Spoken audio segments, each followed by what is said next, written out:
Shalom, shalom, peuple de Dieu. Je vous salue dans le précieux nom de Jésus-Christ, c'est votre frère Joël. J'espère que vous portez bien. Alors, on a un beau week-end qui commence, je vois que c'est ensoleillé ici dehors pour moi, donc c'est merveilleux. Je suis venu ici encore pour partager avec vous autour de la parole de Dieu. Je suis venu vous parler de choses que j'ai reçues. Et je voulais partager cela avec vous, c'est un sujet qui est délicat, mais qui est en quelque sorte, on peut dire, d'actualité. Donc, avant que nous puissions commencer, je vais vous demander, bien entendu, de bien vouloir liker, partager, commenter si le sujet vous parle, évidemment. C'est toujours une bonne chose aussi d'avoir des échanges. C'est toujours une bonne chose d'avoir des échanges. Donc, je le dis vraiment en préambule, hein, je ne suis pas venu ici pour faire... comment dirais-je, une incitation à quelque chose ou dans un esprit de complotiste. Je suis venu ici parce que je viens vous exposer, vous partager ce que j'ai reçu. Ce que j'ai reçu de la part de notre Seigneur, par son Esprit Saint. Amen. Donc je vais prier tout d'abord pour la parole. Éternel Dieu Tout-Puissant, merci Seigneur de permettre ce partage, merci de favoriser cela. Merci d'avoir mis dans mon cœur ces quelques images.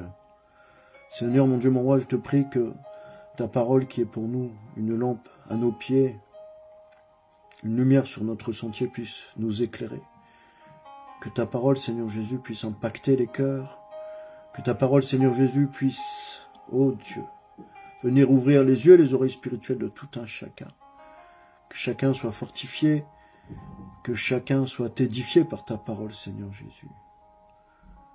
Viens m'aider dans ma faiblesse. Viens m'aider à partager ces moments. Viens m'aider, Seigneur Jésus-Christ, à pouvoir exposer ici ce que j'ai reçu. Que ton nom soit béni, que ton nom soit loué, Père. Au nom de Jésus, j'ai prié.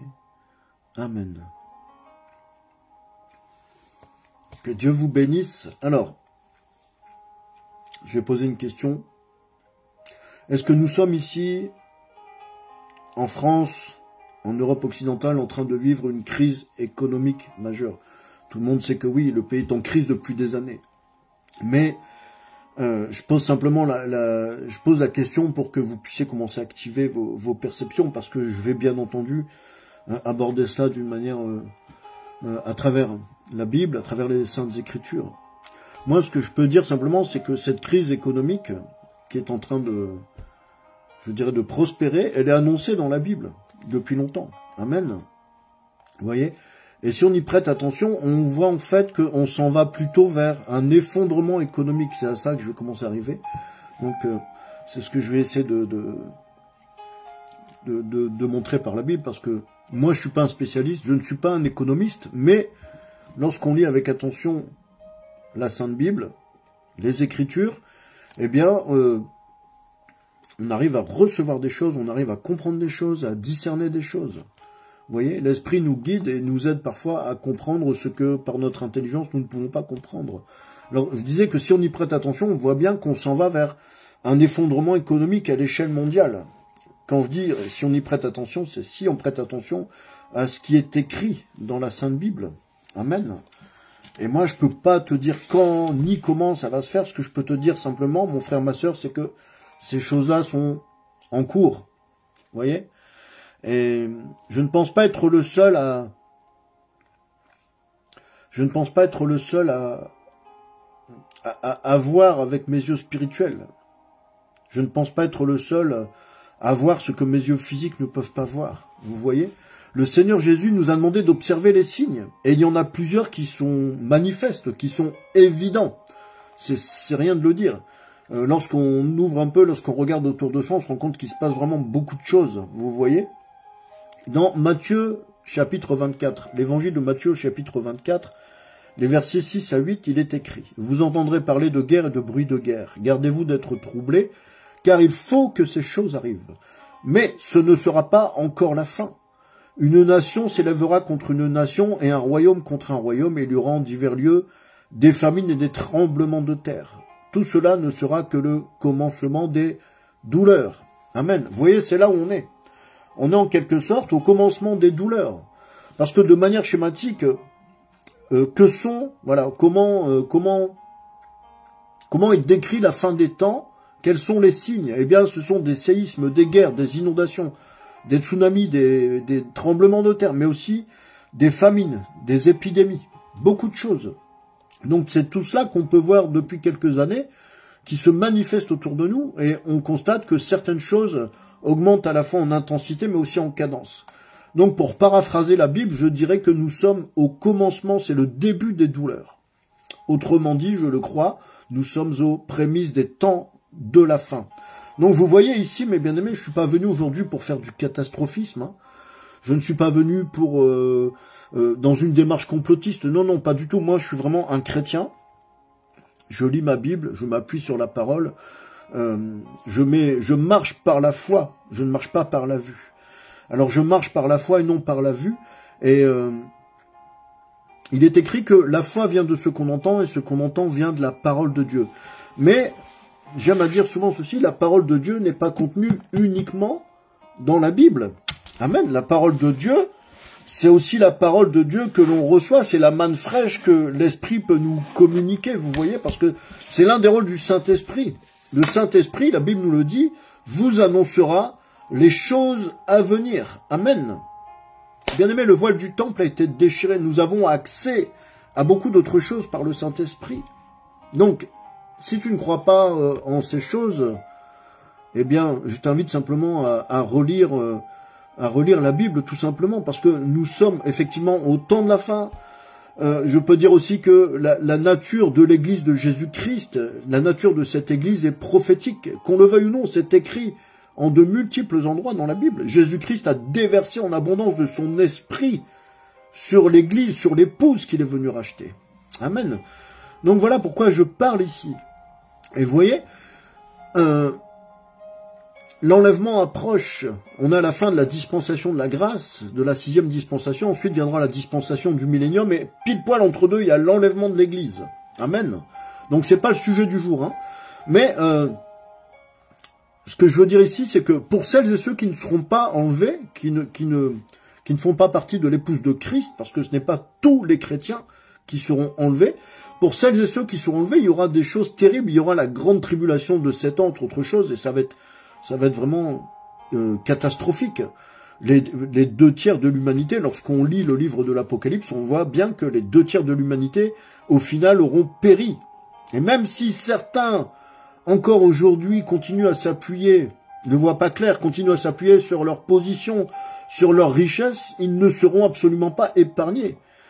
Ta richesse ne te protégera de rien du tout, je te le dis. Dans les temps à venir, avant même que la grande tribulation n'ait commencé, ta richesse ne te protégera en rien. Ta position sociale ne te protégera en rien. Je vais vous lire une portion ici. Je vais vous lire 1 Thessaloniciens 5.3. Donc, première lettre aux Thessaloniciens, chapitre 5, verset 3. Je lis la parole de Dieu. Quand les hommes diront paix et sûreté, alors une ruine soudaine les surprendra. Comme les douleurs de l'enfantement surprennent la femme enceinte, et ils n'échapperont point. Amen. Alors bien sûr, ça ne concerne pas l'épouse de Christ. Amen. Parce que Dieu Tout-Puissant ne permettra pas, le Seigneur Jésus ne permettra pas que son épouse soit malmenée, que son épouse soit agressée, qu'elle n'acceptera pas qu'elle se fasse tuer. Vous voyez, l'épouse de Christ, eh bien, elle est définie dans la parabole des 10 vierges. J'aime bien le rappeler. Si tu n'as pas lu cette parabole, tu peux lire la parabole des 10 vierges. Et là, on comprend une chose, c'est que nous devons constamment garder de lampe dans notre huile. De l'huile dans notre lampe, pardonnez-moi, vous voyez, j'ai inversé. Alors, je voulais te dire ceci, ne t'effraie point. Si tu ne connais pas la parabole des 10 vierges, si tu n'as pas encore reçu le Saint-Esprit, le baptême du Saint-Esprit, recherche cela en priorité dans ta vie. Je parle ici à des chrétiens, des chrétiennes. Si tu as simplement été baptisé d'eau, mais que pour autant ta vie n'a pas forcément changé, qu'il n'y a pas eu cette transformation, qu'il n'y a pas eu cette régénération, alors il te faut chercher le baptême du Saint-Esprit. Il te faut chercher la nouvelle naissance. Et à ce moment-là, ce jour terrible ne pourra pas t'atteindre. Il est écrit en Proverbes 3, 25, 26, « Ne crains pas, est-il dit, la frayeur subite ni la ruine des méchants quand elle surviendra, car l'Éternel sera ta confiance et il gardera ton pied d'être pris. Amen. Amen. Et ça, évidemment, là, ici, on peut voir dans Proverbe 3, 25, 26 que ces versets concernent l'épouse de Christ.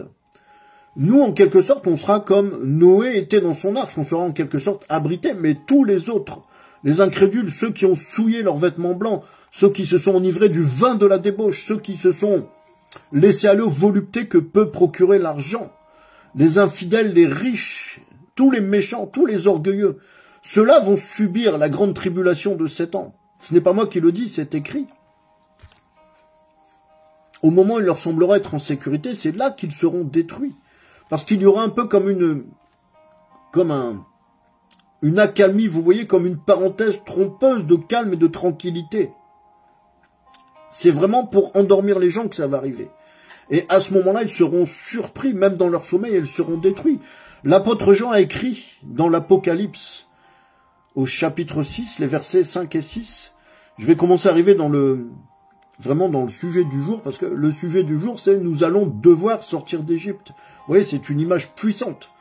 Nous, ici, en France, en Europe occidentale, nous aussi, nous allons devoir sortir d'Égypte. Et je fais ici référence directement au peuple hébreu qui a été guidé par Moïse pour fuir l'Égypte. L'apôtre Jean donc a écrit, Apocalypse chapitre 5, versets 5 et 6, écoutez très bien, soyez attentifs s'il vous plaît mes frères et sœurs. Quand il ouvrit le 3e sceau, j'entendis le 3e être vivant qui disait « Viens !» Je regardai et voici parut un cheval noir. Celui qui le montait tenait une balance dans sa main. Et j'entendis au milieu des 4 êtres vivants une voix qui disait « Une mesure de blé pour 1 denier et 3 mesures d'orge pour 1 denier. Mais ne fais point de mal à l'huile et au vin. » Bon, vous voyez, on a déjà donné pas mal d'explications à ce passage de l'Apocalypse. Ah, shalom mon frère David, je vois que tu es connecté. Ah oui, l'argent rend les gens différents, c'est la vérité. L'argent rend les gens orgueilleux, un but d'eux-mêmes, c'est la vérité ce que tu dis mon frère. Je continue, que Dieu te bénisse mon frère David. Vous voyez, on a déjà donné pas mal d'explications à ce passage. Mais aujourd'hui, ce que j'aimerais te partager, ce que j'aimerais te montrer, c'est plus dans l'ordre du détail par rapport à ces versets, à ces 2 versets de l'Apocalypse. Parce que c'est révélateur pour notre temps, pour notre époque, et ça nous concerne de plus en plus aujourd'hui. Amen.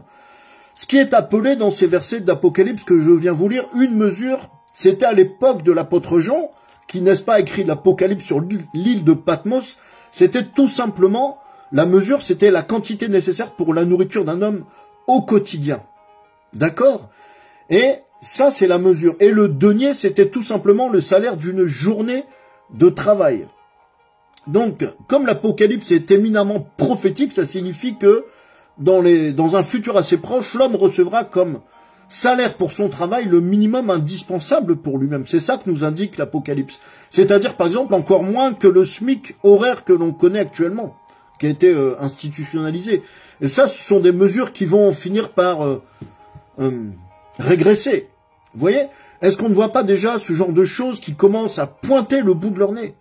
Combien en France vivent déjà, en France et en Europe occidentale, en Europe de l'Ouest, Allemagne, Italie, Belgique, Espagne et ainsi de suite, combien vivent en dessous du seuil de pauvreté? Combien survivent simplement grâce à un petit RSA? Combien travaillent ici en Occident, dans nos pays industrialisés, dans nos pays modernes? Combien travaillent à temps plein pour moins que le SMIC? Vous voyez, il y a des choses qui commencent à se mettre en place. Pour l'instant, c'est marginal.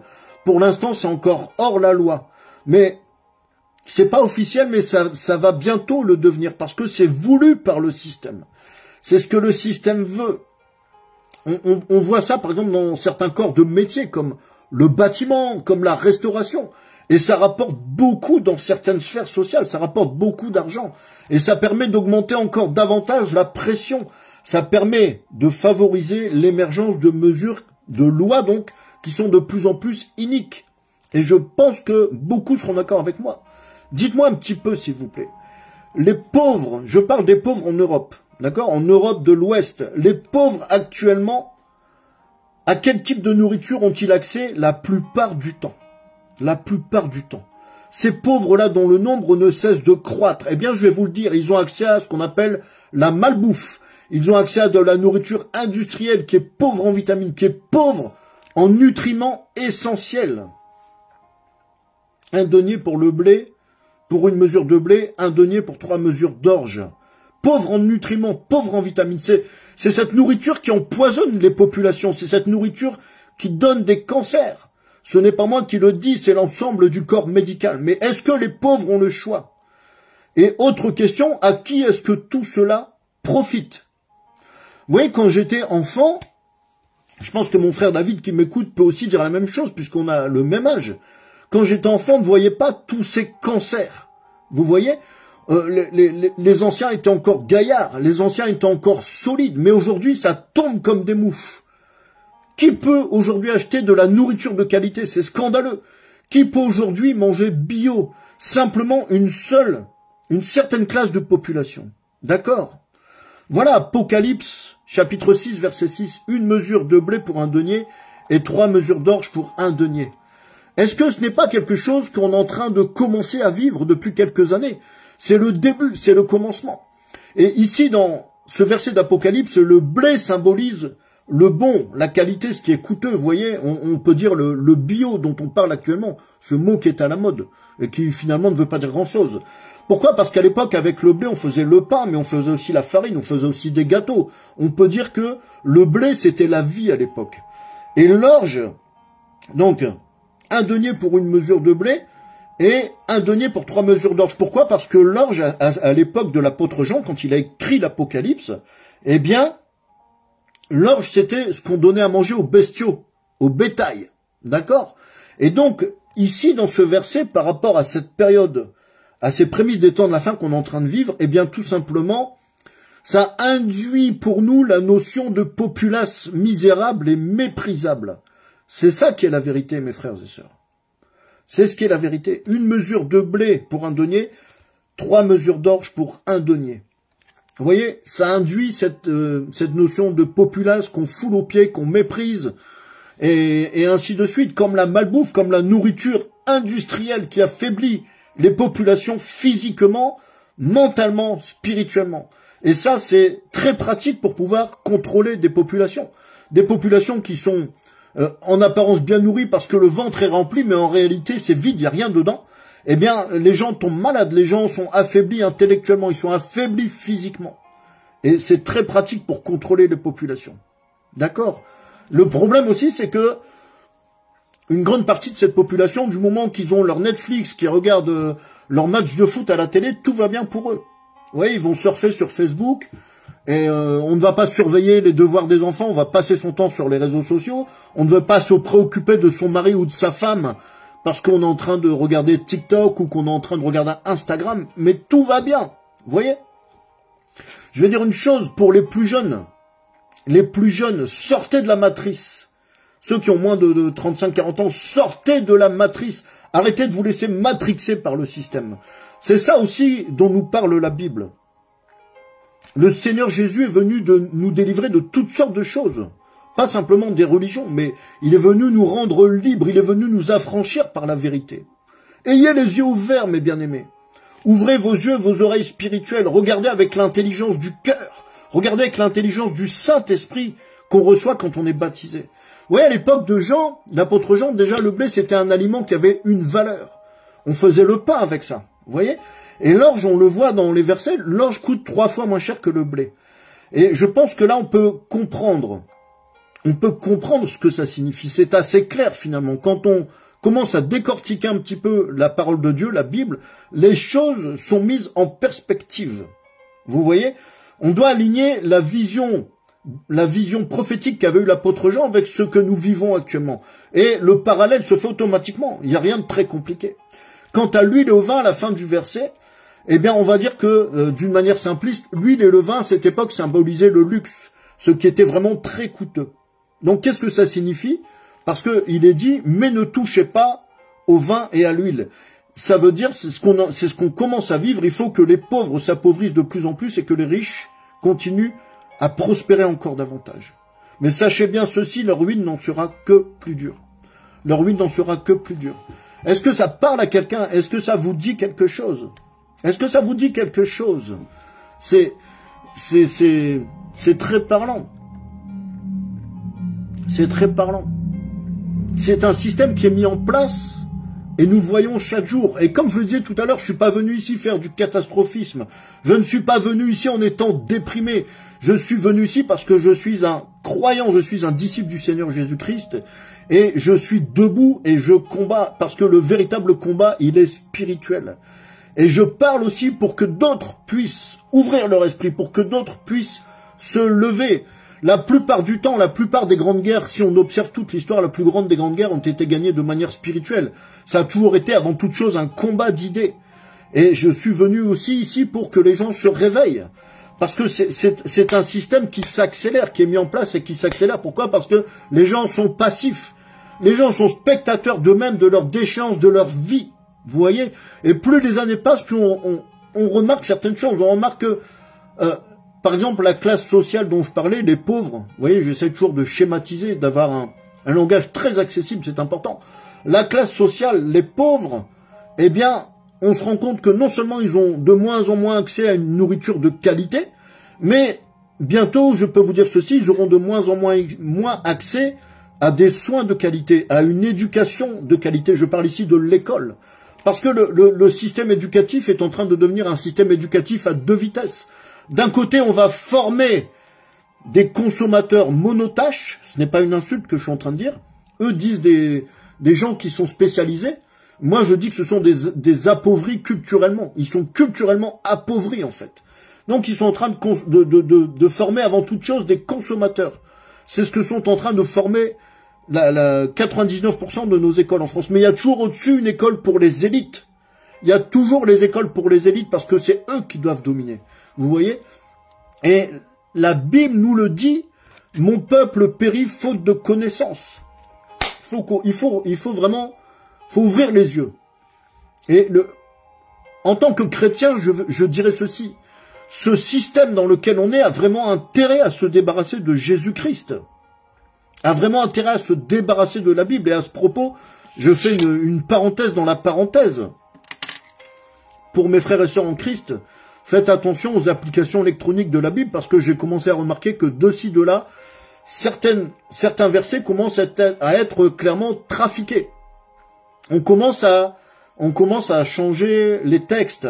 Donc je vous le conseille, achetez-vous vraiment des Bibles, des Bibles en papier. Essayez de préserver les Bibles en papier parce que ça va devenir un réel trésor.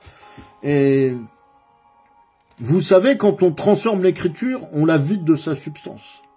Et c'est ce qu'ils sont en train de faire. C'est vrai, mon frère Joël, tu as écrit, c'est vrai. Mais oui, c'est vrai. C'est tellement vrai.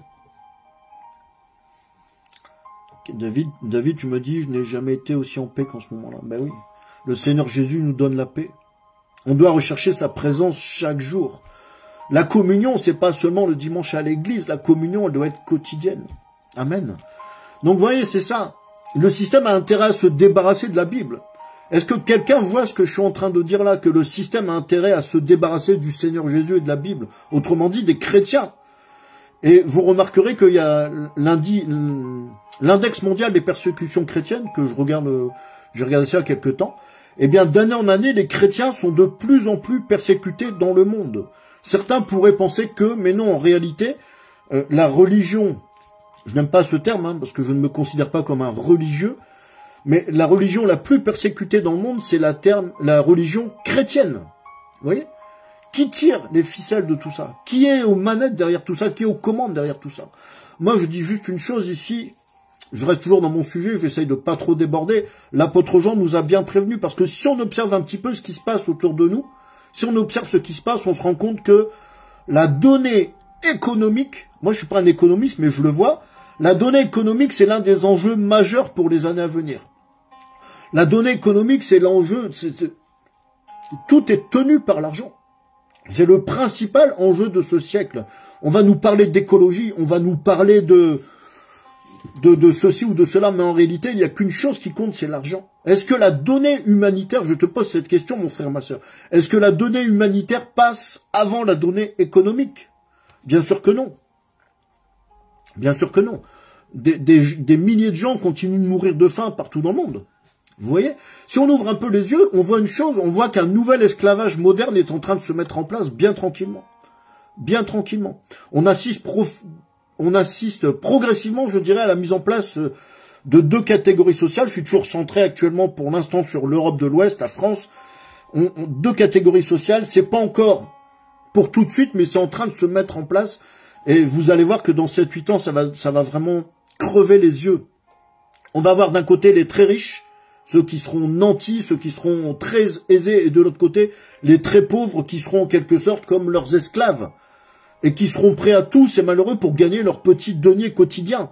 Et d'ailleurs, ça se ressent déjà. Combien de gens, je regarde autour de moi, là où je suis, combien de gens sont aux abois, combien de gens, misère, n'arrivent pas à finir la fin du mois. Le 15 du mois, les gens n'ont plus rien. Mais ça, c'est pas nouveau, hein. Je suis pas en train de dire quelque chose de particulier ici, mais ça se ressent déjà, mais je vous le dis, ça ne va ne faire qu'augmenter.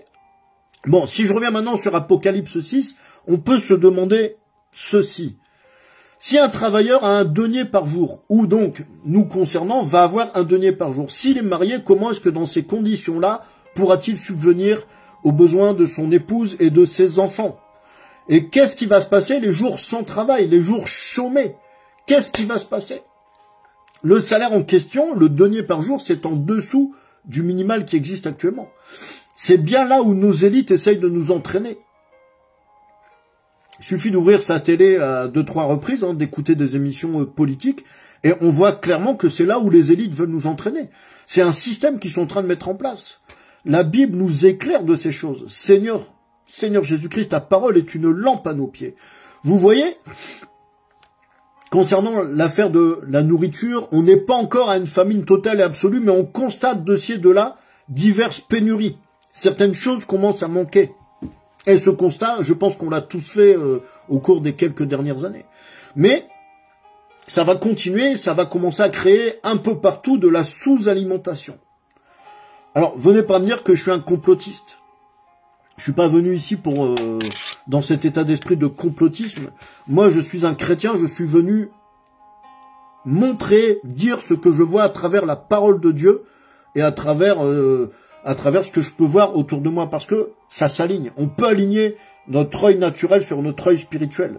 Et on peut aligner tout ça, raccorder tout ça à la parole de Dieu. Quand je regarde un peu autour de moi, c'est tout ça que je vois. Vous voyez? Quand je regarde un peu autour de moi, ces 2 versets d'Apocalypse chapitre 6 me parlent. Ça se révèle à moi, en fait. D'accord?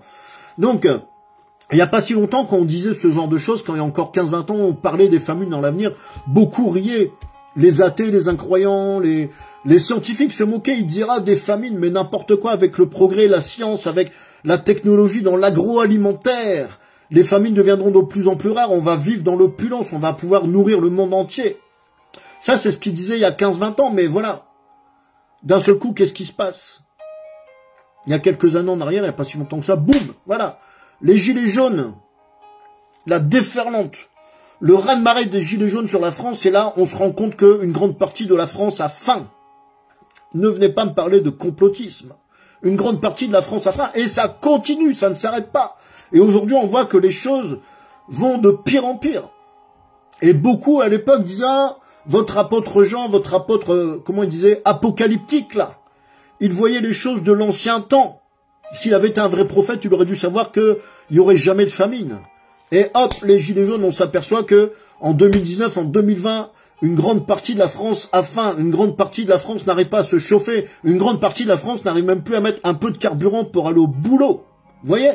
Le fait est qu'aujourd'hui, là où on parle d'aller vivre sur Mars, alors on parle de commencer à aller cryogéniser les êtres humains, le problème de l'alimentation mondiale n'est toujours pas réglé. C'est devenu un véritable cauchemar pour les économistes. Et la solution, en termes économiques, en termes, je ne sais pas, de culture, de science, d'agroalimentaire, la solution n'est pas pour demain. Ne vous laissez pas distraire. Ne vous laissez pas berner, mes bien-aimés. Je vous le dis, ne vous laissez pas berner. Combien la situation actuelle justifie la parole de Dieu ici. Et l'apôtre Jean qui annonce les famines. L'économie mondiale, elle va continuer d'être régie pour le seul profit des plus favorisés, pour le seul profit des nantis. Ne vous laissez pas endormir.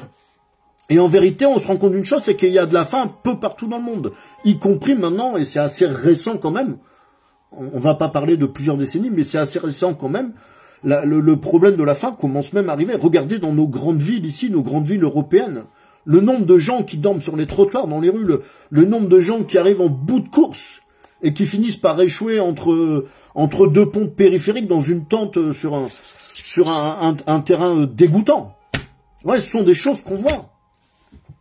Ce problème de la faim n'est pas loin de disparaître, il va s'accentuer. Pourquoi? Parce que l'homme animal fera toujours preuve d'égoïsme.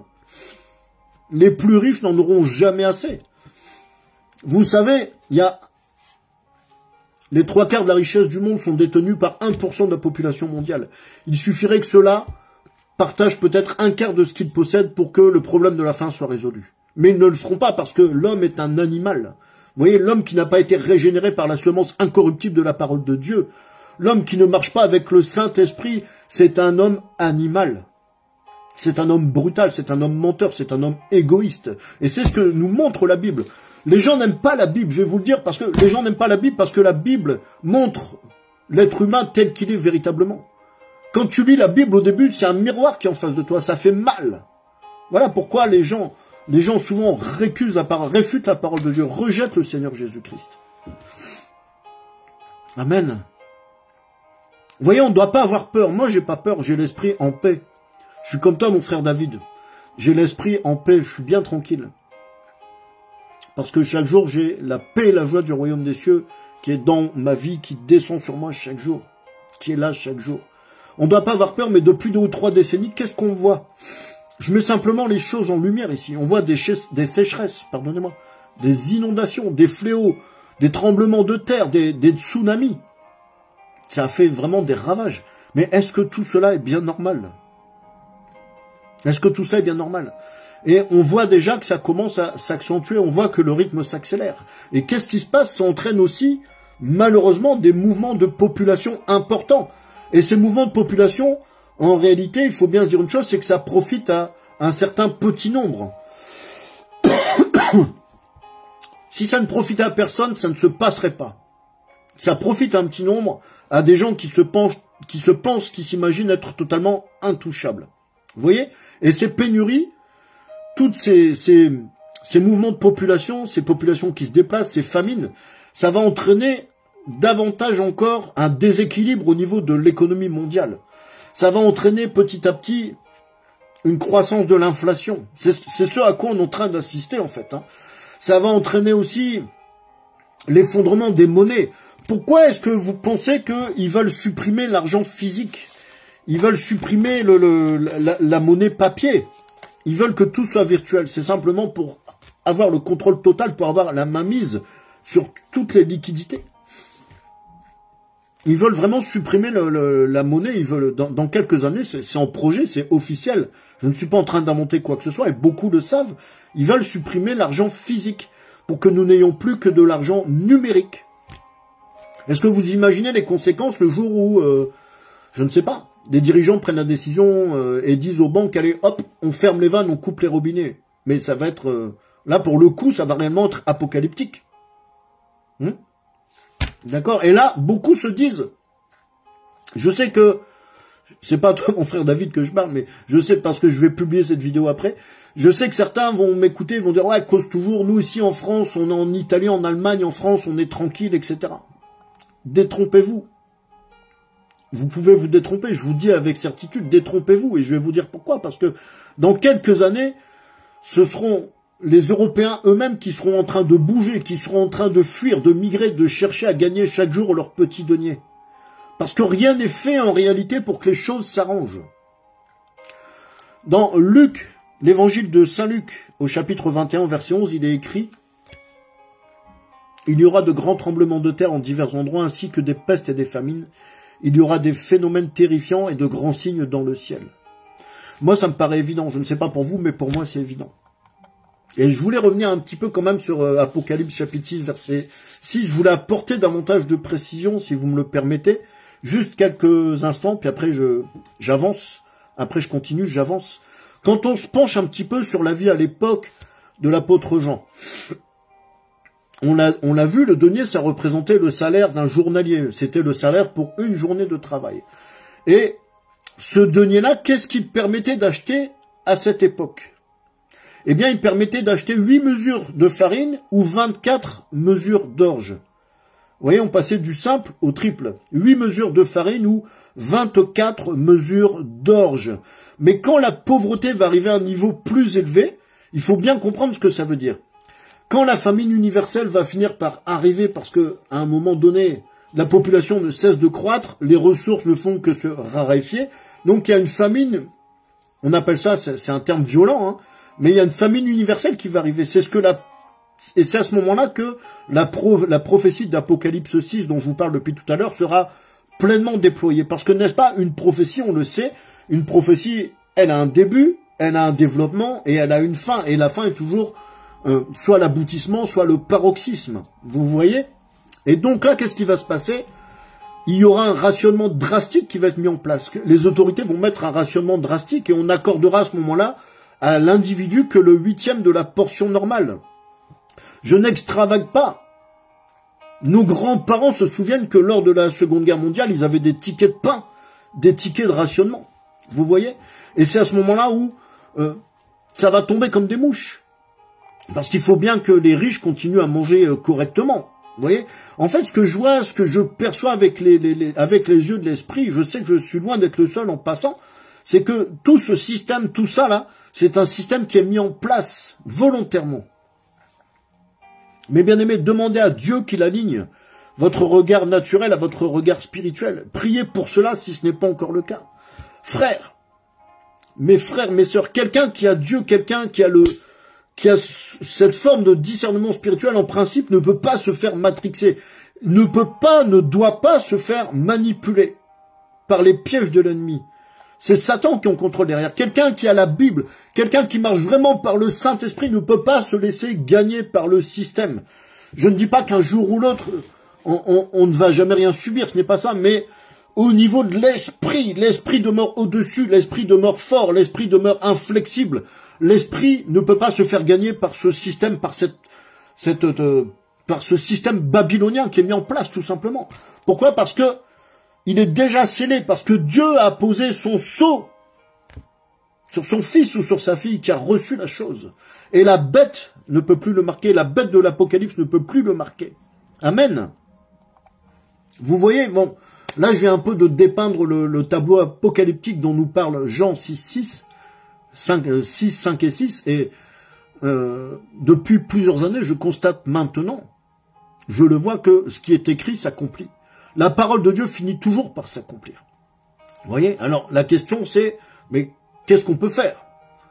Et qu'est-ce qu'on va faire? Et ici, je parle évidemment aux gens qui sont croyants, je parle aux chrétiens, ou à celles et ceux qui sont chrétiens en devenir, ceux qui vont se convertir. Vous voyez, qu'est-ce qu'on va faire? Parce que il n'y a que le Père en réalité qui connaît la date et l'heure. Donc il faut bien continuer à vivre. On ne va pas arrêter de vivre, on ne va pas arrêter de manger, de dormir, de travailler, de faire les choses que nous faisons. On doit continuer à vivre normalement. Il faut simplement être capable de réagir. Vous voyez? On doit continuer à vivre et on doit garder la capacité de réaction, la capacité de réagir. Et pour ça, je sais que je m'adresse à des chrétiens, nous devons dépendre de Dieu. On doit apprendre de plus en plus, mes bien-aimés, à dépendre de Dieu. C'est d'ailleurs ce que nous demande le Seigneur Jésus-Christ dans tous les évangiles. Lorsque vous lisez l'évangile de Matthieu au chapitre 6, je vais vous lire ça. Évangile de Matthieu chapitre 6, les versets 19 et 20. Que nous est-il dit? Je lis la parole de Dieu. Ne vous amassez pas des trésors sur la terre où la teigne et la rouille détruisent et où les voleurs percent et dérobent. Mais amassez-vous des trésors dans le ciel où la teigne et la rouille ne détruisent pas, où les voleurs ne percent ni ne dérobent. Amen. Vous voyez? Comment faire pour un chrétien? Le chrétien vit dans ce monde. Il est dans ce monde, mais il n'est pas de ce monde. C'est ce que disait le Seigneur Jésus-Christ. Et nous, on doit suivre Jésus-Christ. C'est lui qui nous a montré, il est le modèle, l'exemple à suivre, il est le chemin, la vérité et la vie. Amen. On doit créer un système qui est hors système. Le système, qu'est-ce que c'est? Le système, c'est le monde. Le monde, c'est Babylone. Le monde, c'est la matrice. Et J'aime aussi ce verset que je vais vous lire dans 1 Jean, la première lettre de Jean, 1 Jean chapitre 2, verset 15. Il nous est dit ceci, « N'aimez point le monde, ni les choses qui sont dans le monde. Si quelqu'un aime le monde, l'amour du Père n'est point en lui. » Autrement dit, quelqu'un qui reste attaché aux choses terrestres, aux choses de la chair, eh bien, cette personne n'a pas Dieu. L'amour du Père n'est point en lui. D'accord? La Bible nous dit aussi dans l'Ecclésiaste, vous voyez, les portions des Écritures peuvent se relier les unes aux autres. La Bible nous dit dans le livre de l'Ecclésiaste, au chapitre 1, que ce qui a été, c'est ce qui sera. Et ce qui s'est fait, c'est ce qui se fera. Il n'y a rien de nouveau sous le soleil. Il n'y a rien de nouveau sous le soleil. Amen. Tout est écrit. Voilà pourquoi je vous dis, n'ayez pas peur, parce que tout est écrit. Si tu es un enfant de Dieu, tu ne périras point. Si tu es réellement un fils ou une fille de Dieu, tu iras dans l'enlèvement. Et je vais vous dire autre chose. J'arrive maintenant aux choses que j'ai reçues en lisant la parole. Je vais vous dire une chose. Cherchez les îles, peuple de Dieu. Écoutez-moi bien. Cherchez les îles, peuple de Dieu. C'est le prophète Ésaïe qui a parlé de ça. Et je vais vous lire quelques portions des Écritures.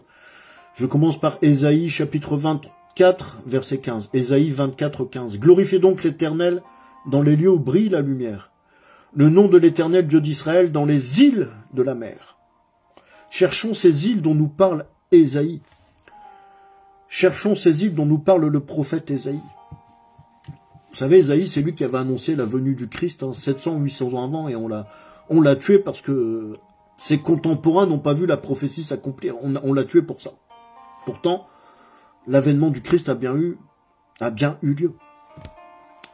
Je relis toujours Ésaïe 24, 24 encore, les versets 14 à 16. Écoutez bien, ça devrait vous parler.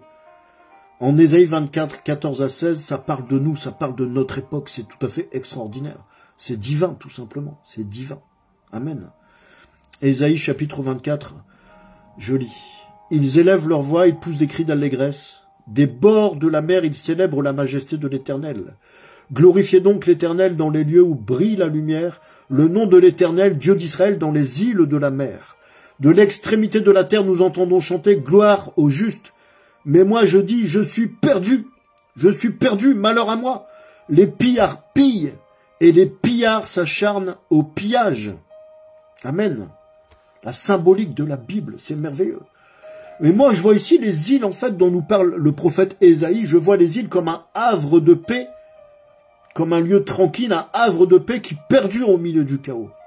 Dans les vastes océans, qui sont évoqués ici par le prophète Ésaïe, ces vastes océans symbolisent les nations qui sont dans l'agitation.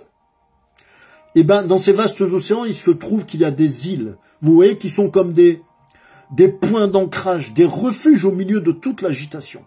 Ça peut être un lieu physique, évidemment, mais ça peut être aussi un lieu où, disons, un état spirituel.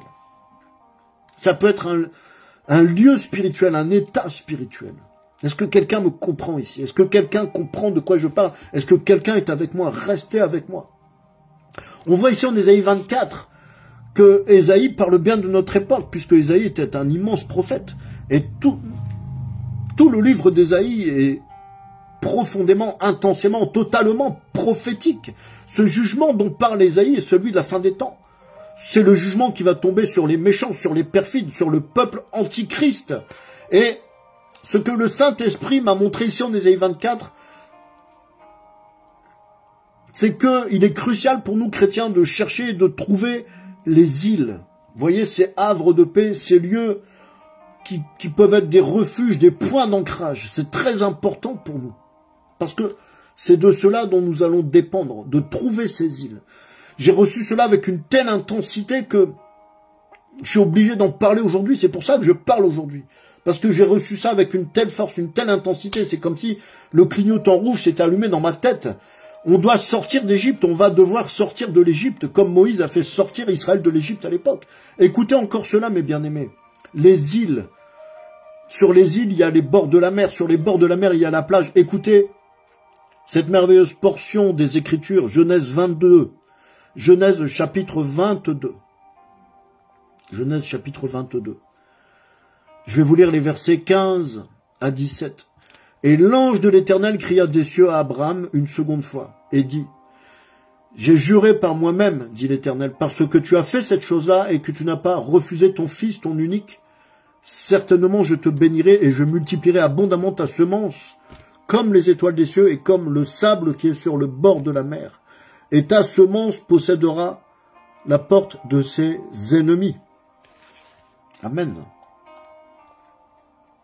Ta semence comme les étoiles des cieux et comme le sable qui est sur le bord de la mer. Alors oui, le monde se contorsionne et souffre.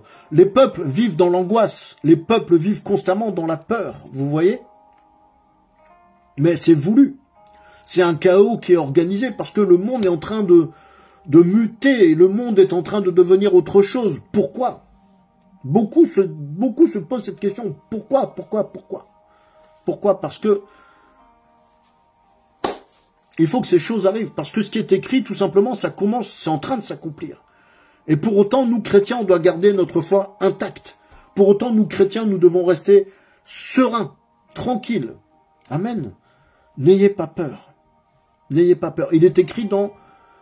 Écoutez cette écriture, elle est merveilleuse. Elle nous concerne, nous, chrétiens. 2 Corinthiens 9:8.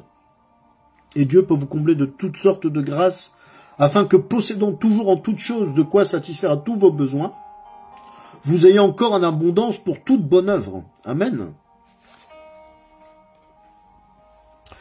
Mais bien aimés, nous allons devoir faire comme Paul, que l'Esprit nous conduise, que l'Esprit nous guide et qu'il nous aide à éviter les embûches, les pièges de l'adversaire, qui nous préserve du danger. Amen. Parce que c'est aussi ça, le Saint-Esprit, c'est aussi ça. Il nous conduit et il nous annonce les choses à venir. Parce qu'on est, bien sûr que, tout le monde le sait, nous sommes au temps de Joël 2:28, de la prophétie de Joël qui est en train de s'accomplir.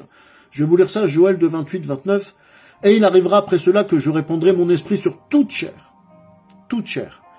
Et vos fils et vos filles prophétiseront, vos vieillards auront des songes, vos jeunes gens verront des visions. Et aussi sur les serviteurs et sur les servantes, en ces jours-là, je répandrai mon esprit. Amen. Bien, tout le monde connaît, bien entendu, ce passage des Écritures. Tout le monde connaît Joël 2:28-29. Mais écoutons la suite, s'il vous plaît. Au verset 30 et 31, il est écrit ceci. « Et je te montrerai des signes dans les cieux et sur la terre, du sang et du feu et des colonnes de fumée. Le soleil sera changé en ténèbres et la lune en sang avant que vienne le grand et terrible jour de l'Éternel. » Amen. Quelle prophétie. Vous voyez que ça concorde. La parole de Dieu ne se contredit pas, elle se confirme. Quelle prophétie. Voilà où nous allons. Mais quel est donc ce jour grand et terrible qui est évoqué ici au verset 31? Eh bien, ce passage correspond précisément au chapitre 6 de l'Apocalypse où il est dit « Le soleil devint noir comme un sac de poil et la lune devint tout entière comme du sang avant le jour de la colère de l'agneau, car, malgré l'appréhension des hommes, cet événement n'aura pas lieu à ce moment-là. » Malgré l'appréhension des hommes, cet événement n'aura pas lieu à ce moment-là. On voit aussi ça en Matthieu 24 que je vous ai lu tout à l'heure. Vous voyez ? Et alors paraîtra le signe du Fils de l'homme dans le ciel. Le signe, c'est l'apparition du Fils de l'homme. Et son apparition, donc, elle sera précédée, l'apparition elle-même sera précédée par d'autres signes. Il y aura des signes, comment on peut dire, des signes avant-coureurs. Amen. Et s'agissant du fameux verset 28 de Joël de 28, eh bien, on est en plein dedans. Pierre lui-même avait très bien expliqué ça le jour de la Pentecôte, aux gens qui étaient dans la stupéfaction, dans l'étonnement, il leur avait dit. Le Christ a déversé son onction prophétique sur les membres de son corps mystique. Amen. Donc, qu'est-ce qu'on peut faire? Moi, je vous le dis, face à ces choses qui sont en train d'arriver, ces choses qui inéluctablement auront lieu parce que c'est écrit tout simplement. Utilisons simplement toute la puissance de Dieu, tous les équipements de Dieu, tout ce qu'il met à notre disposition. Il y a énormément de puissance dans l'évangile. Utilisons la puissance de l'évangile. Voilà la véritable solution pour nous en ces temps difficiles. Marchons par l'esprit et aspirons tous aux dons les meilleurs. Ensuite, on devrait essayer de faire comme les apôtres avaient fait, comme Paul avait fait aussi. La Bible nous donne des idées, des modèles à adopter et à adapter à notre temps, à adopter et à adapter à notre temps. On peut pas refaire la chose à l'identique de ce qui avait été fait. Mais ça doit être une puissante source d'inspiration pour nous chrétiens. Je vais avancer un peu, je vais vous expliquer ça, je vais vous lire Actes chapitre 18, les versets 1 à 4. Actes des apôtres, chapitre 18, les versets 1 à 4. Donc ça nous parle des, comment dirais-je, des voyages missionnaires de l'apôtre Paul ici. Ça nous parle de Paul. D'accord? Après cela, étant parti d'Athènes, il vint à Corinthe. Et ayant trouvé un juif nommé Aquilas, originaire du Pont, tout récemment venu d'Italie, ainsi que Priscille, sa femme. Parce que Claude avait commandé que tous les juifs sortissent de Rome, il alla à eux. Et parce qu'ils étaient du même métier, il demeura avec eux et travaillait, car leur métier était de faire des tentes. Et chaque Shabbat, il discourait dans la synagogue et persuadait juifs et grecs. Amen. Vous voyez que l'empereur Claude avait expulsé les juifs en dehors de Rome à cette époque. Vous voyez? Et Paul s'est retrouvé avec Priscille et Aquilas. Ils se sont retrouvés, on va dire, entre frères et sœurs et entre gens du même métier. Mais pourquoi des tentes? Pourquoi des tentes? Pourquoi des tentes? Parce que la tente représente en quelque sorte, symboliquement parlant, un monde nouveau. Un monde où Dieu vit dans l'intimité avec l'homme. Vous voyez? La tente, à la différence du temple, qui est fabriqué avec des pierres, elle est mobile parce qu'elle se déplace en même temps que le peuple. Et ça, c'est très important. La tente, à la différence du temple, est mobile parce qu'elle se déplace en même temps que le peuple. Et voilà. C'est très important parce que c'est ça l'image, finalement, que j'avais reçue. C'est ça l'image que j'avais reçue, l'image de la mobilité, Romains 16, 3 et 4. Il est écrit dans Romains 16, 3 et 4. Saluez Priscille et Aquilas, mes compagnons d'œuvre dans le Christ Jésus, qui pour ma vie ont exposé leurs propres coups, auxquels je ne rends pas grâce moi seul, mais aussi toutes les assemblées des nations. Amen. Vous voyez qu'en fait, le couple Priscille et Aquilas s'était mis en grand danger afin de pouvoir sauvegarder l'apôtre Paul. Amen. Mes frères et sœurs, soyez conduits vers des Priscille et des Aquilas. Ne soyez pas conduits vers des bandits de grand chemin. Ne soyez pas conduits vers des voyous qui vous planteront le poignard dans le dos. Soyez conduits vers vos semblables, vers d'autres croyants comme vous, vers des faiseurs de tentes et faites des tentes ensemble, mes bien-aimés, fabriquez des tentes ensemble. J'espère que quelqu'un me comprend dans ce que je suis en train de dire ici. Bien-aimés, la force à venir pour les disciples du Seigneur Jésus-Christ, la force à venir du christianisme, ne résidera plus prochainement dans les grands bâtiments de pierre imposants qu'on voit aujourd'hui. D'ailleurs, on voit que ça commence à brûler un peu partout. C'est triste, mais c'est ainsi. Ça brûle un peu partout depuis quelques années, c'est comme ça. Alors bien sûr qu'il y aura encore quelques endroits qui seront, on va dire, sanctuarisés, qui seront encore tranquilles, mais voyez ce qui se passe actuellement dans nos contrées occidentales ici. Et j'aimerais dire ceci. Le Seigneur Jésus-Christ, dans sa grande commission, nous commande de faire certaines choses, mais pour résumer la chose, le Seigneur Jésus nous demande d'être ses ambassadeurs et ses ambassadrices dans le monde, de propager la parole, de propager l'évangile de paix. Est-ce que, dans le monde naturel, dans le monde physique, est-ce qu'un ambassadeur reste sur place, sans bouger des années et des années? Non. Un ambassadeur est envoyé en mission par son président.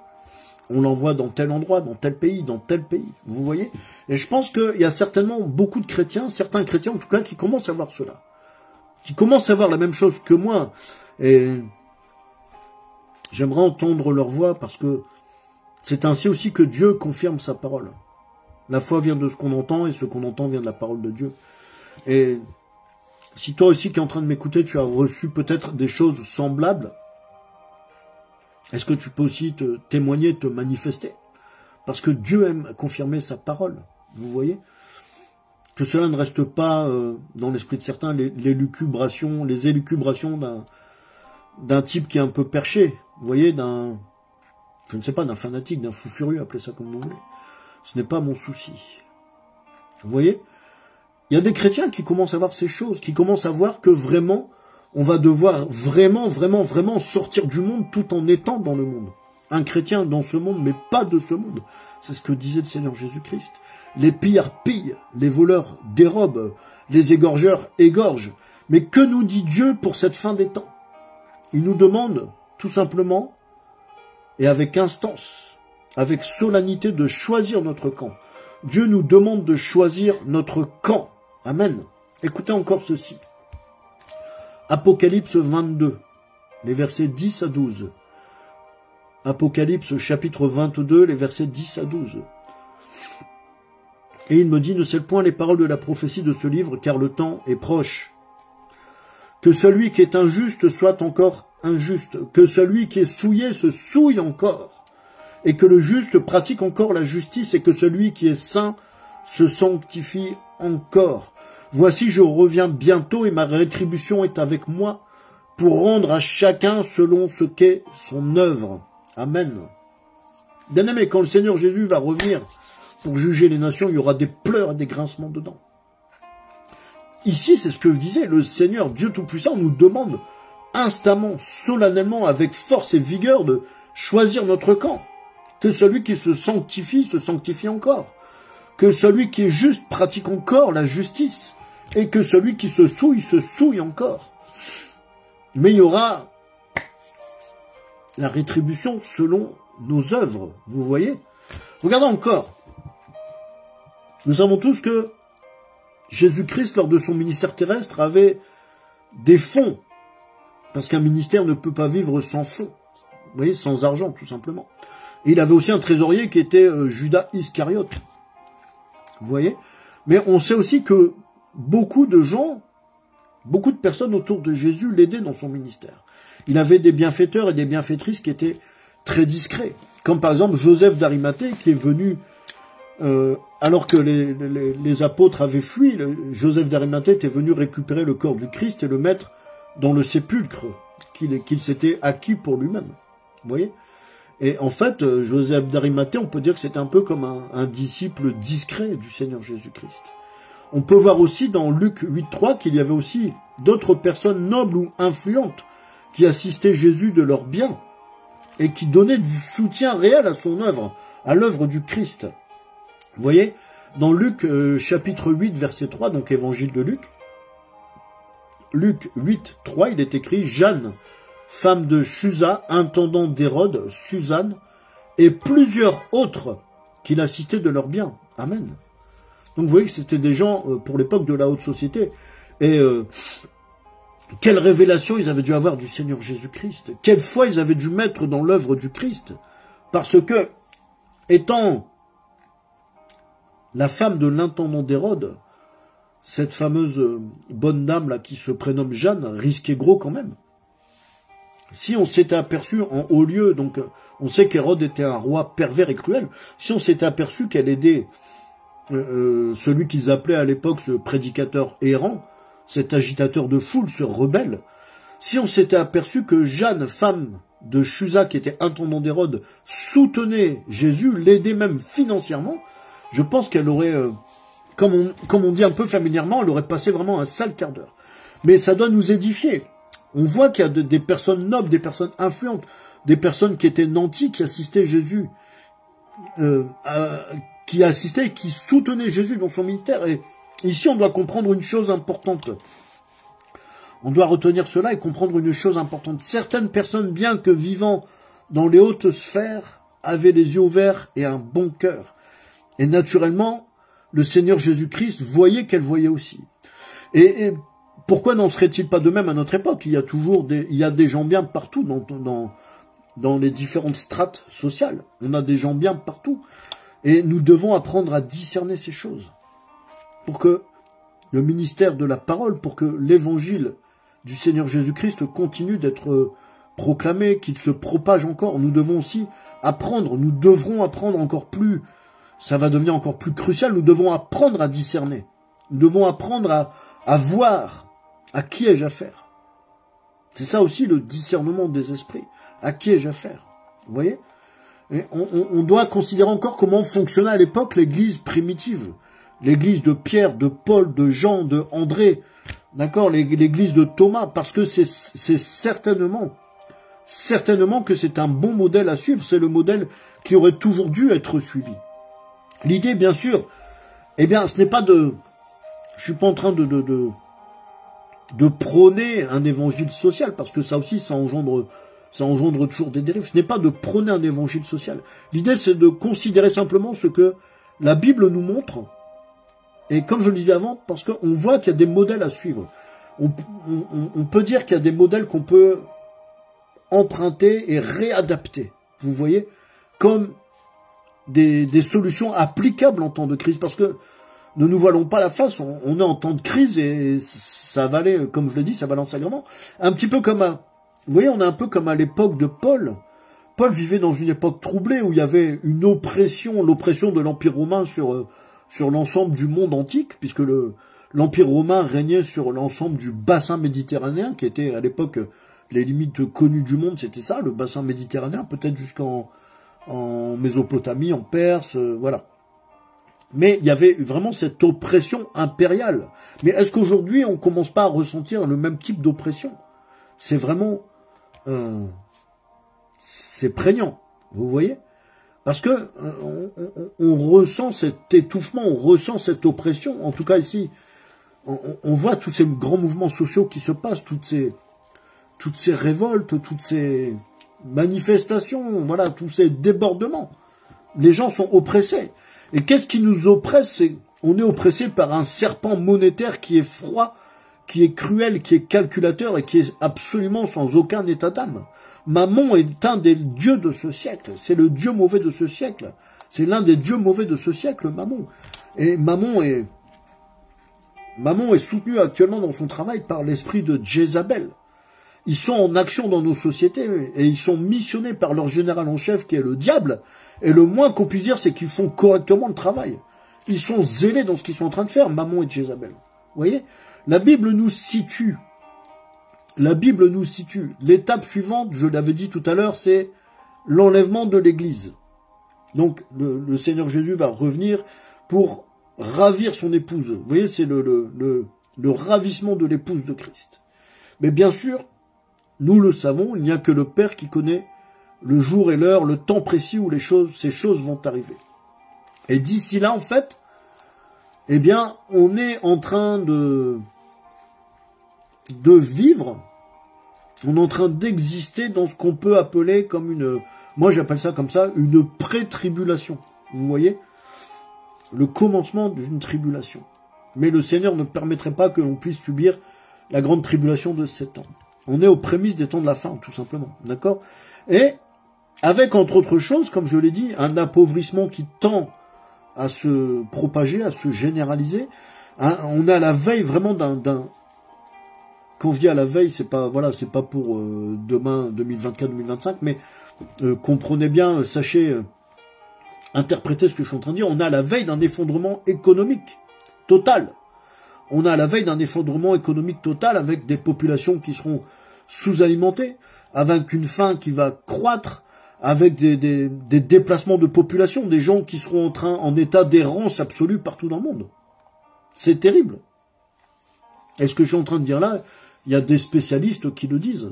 Mais qu'est-ce qu'on va faire d'ici là alors? Donc ma position c'est la suivante, on doit continuer à vivre. On ne doit surtout pas avoir peur. N'aie pas peur mon frère, n'aie pas peur ma sœur. Si tu as envie de te marier, marie-toi. Si tu as envie de fonder une entreprise, fonde une entreprise. Si tu es jeune et que tu veux faire des études, fais tes études. Nous ne devons pas arrêter de vivre. Ce n'est pas ce que je suis en train de dire. C'est très important. C'est très important parce que en Christ, nous avons l'espoir. En Christ, nous avons la certitude de la victoire. Donc, n'ayez pas peur. Soyez rassurés que Dieu nous aime et qu'il ne permettra pas que l'on puisse être effondré, que l'on puisse être détruit. Mais aussi la Bible, vous voyez, la Bible, au-delà des infos télévisées, au-delà du journal télévisé, nous montre ce qu'il y a à voir, ce qu'il y a à comprendre, mais nous donne aussi, quand on prête un peu attention, la Bible te donne la conduite à tenir, ce qu'il faut faire. Et l'une des premières choses que nous devons nous rappeler, c'est que le Seigneur Jésus nous a préconisé d'observer les signes. Nous devons être observateurs, nous devons observer les signes. Et nous devons savoir à quel moment il va falloir quitter précipitamment les champs sans nous retourner. Et d'ailleurs, le Seigneur Jésus avait dit malheur à la femme qui sera enceinte en ce jour terrible. Vous voyez? Et on peut comprendre ça de plusieurs manières. On peut comprendre ça de plusieurs manières. Mais je dirais simplement que la Bible nous donne des directions.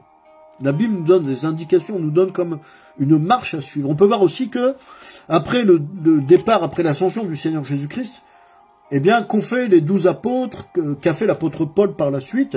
Ils ont simplement rendu pérenne ce que le Seigneur Jésus avait mis en place lors de son ministère terrestre de 3 ans et demi. Ils ont réussi à pérenniser ce que le Seigneur Jésus avait mis en place. Et avec quel brio, avec quel succès, vous voyez? Ils ont réussi à trouver le ressort, la capacité de continuer à vivre malgré la dureté de leur époque. Parce que eux aussi, les apôtres ont aussi beaucoup souffert, ont été persécutés. La grande majorité d'entre eux, je crois, a eu une fin vraiment tragique, vous voyez. Mais tout ça, qu'est-ce que... Moi, c'est la question que je me posais. Les apôtres, les 12, Saint Paul, ont réussi à rendre pérenne l'œuvre du Christ. Mais qu'est-ce que c'est devenu au cours de tous ces siècles qui se sont écroulés? Puisque là, je vous parle des 12 apôtres de Saint Paul, c'est le 1er siècle avant Jésus-Christ, on est au 21e. Qu'est-ce qui s'est passé pendant 20 siècles? Eh bien, je me faisais cette réflexion il n'y a pas si longtemps. On a une église, je parle en général, hein.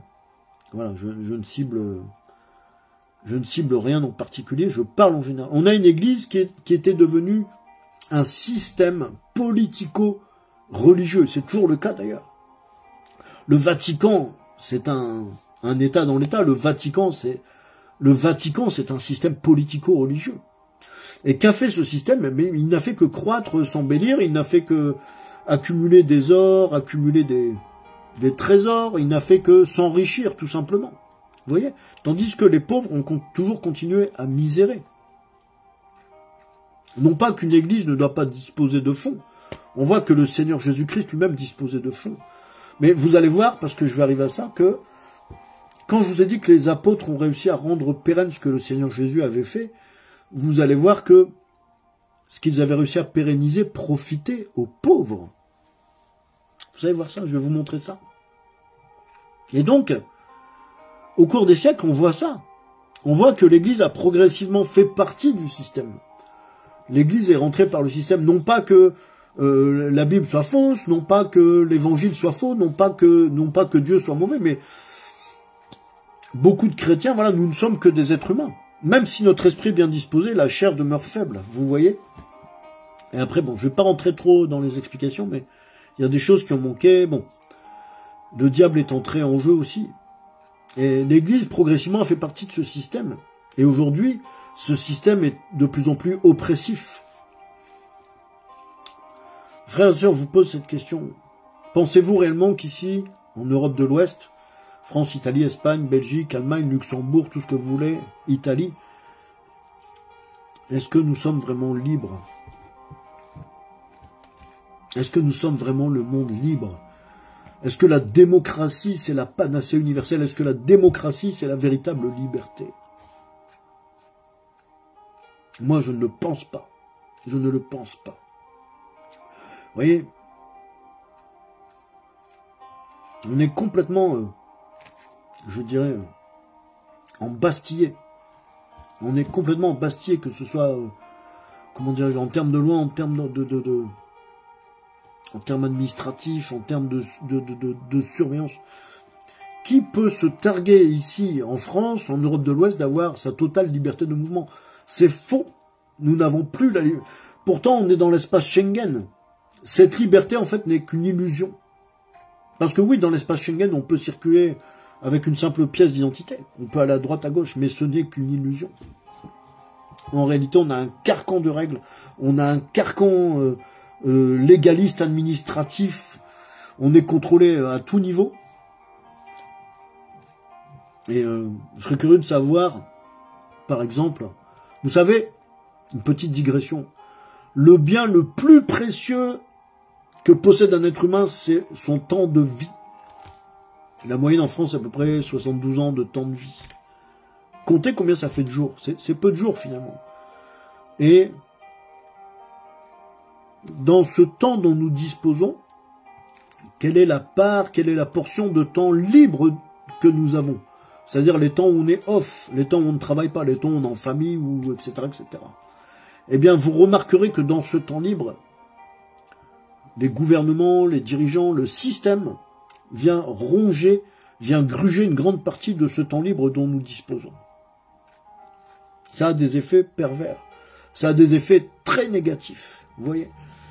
Et c'est ce système-là finalement qui est perverti, c'est un petit peu ces choses que je vous expose succinctement depuis tout à l'heure, ce sont toutes ces choses mauvaises qui sont en train de se passer, qui se passent depuis des siècles.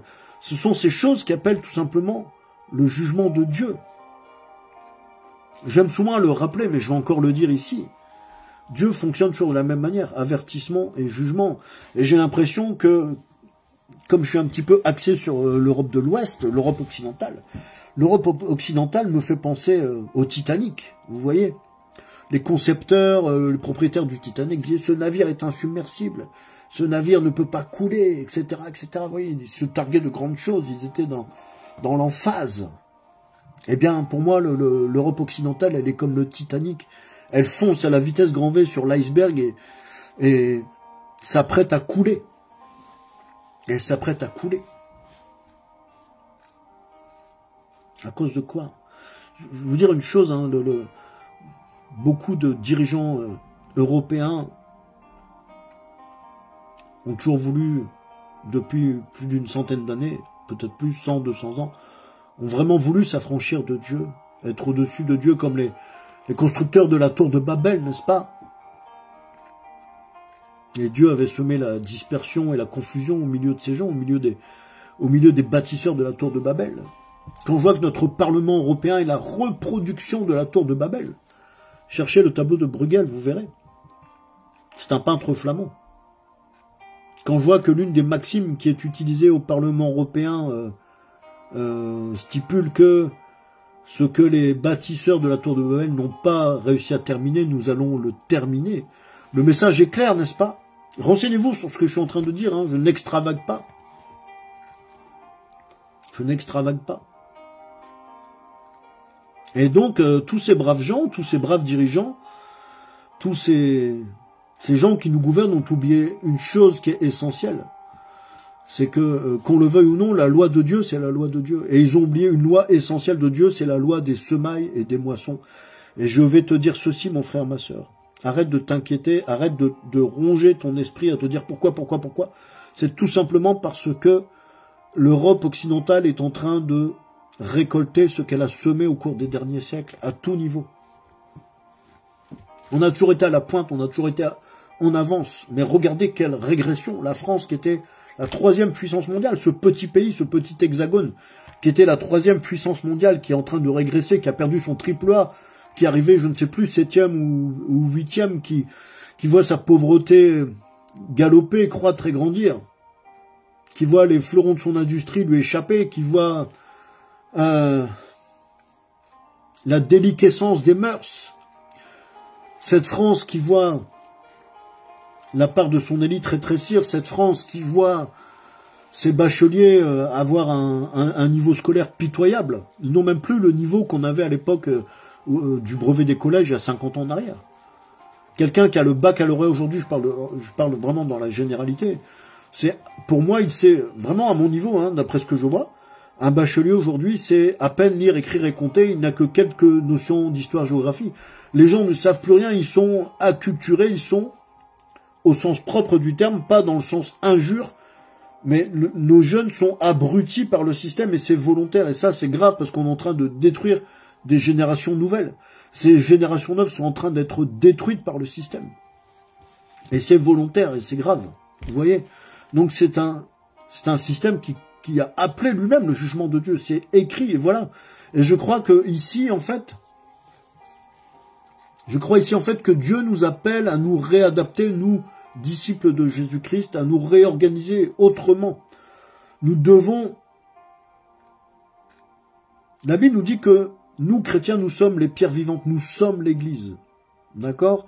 Et il est dit que lorsque nous recevons le baptême, nous devenons une nouvelle créature, nous sommes régénérés, nous sommes transformés, nous devons nous laisser transformer au cours de notre marche chrétienne. Cela concerne l'individu, mais je pense que cela concerne aussi l'Église dans son ensemble. L'Église doit